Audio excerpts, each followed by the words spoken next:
এটার আসলে পারমিশন কার থেকে নিয়েছেন? এটা তো পারমিশন নেওয়া হয়েছে সেনানিবাস থেকে, রংপুর সেনানিবাস থেকে। না, ক্যান্টনমেন্ট বোর্ড যেমন এই মেলার সাথে কোনোভাবে কোনো সংশ্লিষ্টতা নেই। রংপুরে গ্রামীণ ও কুটির শিল্প মেলায় লটারির নামে প্রতারণা, কোটি কোটি টাকা হাতিয়ে নিচ্ছে সংঘবদ্ধ চক্র। রংপুরে চলমান গ্রামীণ ও কুটির শিল্প মেলায় লটারির নামে চলছে প্রতারণা। মেলার নামে প্রকাশ্যে লটারি টিকিট বিক্রি করা হচ্ছে, যা রংপুরের প্রতিটি উপজেলায় পৌঁছে গেছে। প্রায় শতাধিক অটোরিকশার মাধ্যমে মাইকিং করে এসব টিকিট বিক্রি করা হচ্ছে।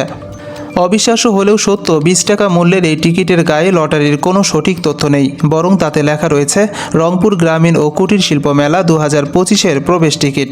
অথচ এই প্রবেশ টিকিটই লটারির টিকিট হিসেবে বিক্রি হচ্ছে রংপুর সহ আশেপাশের জেলাগুলোতে, যার ফলে প্রতিদিন সাধারণ মানুষের কাছ থেকে হাতিয়ে নেওয়া হচ্ছে কোটি কোটি টাকা।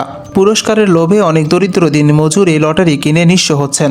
আশা নিয়ে টিকিট কেনার পর তারা বুঝতে পারছেন এটি আসলে প্রতারণা। আমি একজন দিনমজুর, হোটেলে কাজ করে খাই। আমি মোটরসাইকেলের বাসায় টিকিট কাটছি 30টে, 600 টাকা। ওটা পাই নেই। গাগট ব্রিজের যে মেলা হচ্ছে, ওই মেলা, ওটাতে লেখা আছে প্রবেশ টিকিট। আমি আল্লাহ বিচার দিলাম, প্রতারণা করলে ওরা ধরা পড়বে। প্রকাশ্যে চলছে এমন প্রতারণা, নিঃস্ব হচ্ছে সহজ সরল মানুষগুলো।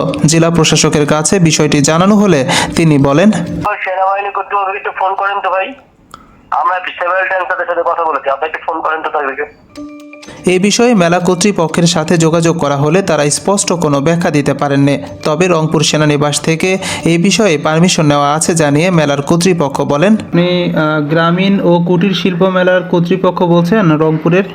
জি, প্রবেশের টিকিট আপনারা যে লটারি নামে বিক্রি করছেন এবং পুরো রংপুরে প্রবেশের টিকিট প্রবেশের গেটে দেওয়া হবে, সেই টিকিট কেটে মানুষ ভেতরে ঢুকবে, কিন্তু মাইকিং করে বাইরে আনাচে কানাচে বিক্রি করছেন।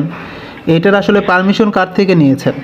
এটা তো পারমিশন নেওয়া হয়েছে সেনানিবাস থেকে, রংপুর সেনানিবাস থেকে। রংপুর সেনানিবাস থেকে পারমিশন নেওয়া হয়েছে। এ বিষয়ে রংপুর ক্যান্টনমেন্ট এক্সিকিউটিভ অফিসার নূরে তাসনিমের কাছে রংপুর সেনানিবাসের সংশ্লিষ্টতা সম্পর্কে বিস্তারিত জানতে চাওয়া হলে তিনি জানান, কিনা ক্যান্টনমেন্ট বোর্ড যেমন এই মেলার সাথে কোনোভাবে কোনো সংশ্লিষ্টতা নেই। আমি ক্যান্টনমেন্ট বোর্ডের বিষয়টা বলতে পারলাম। সাধারণ মানুষ প্রশাসনের দৃষ্টি আকর্ষণ করে বলছেন, এভাবে যদি প্রকাশ্যে প্রতারণা চলতে থাকে তবে প্রশাসনের ওপর মানুষের বিশ্বাস নষ্ট হবে।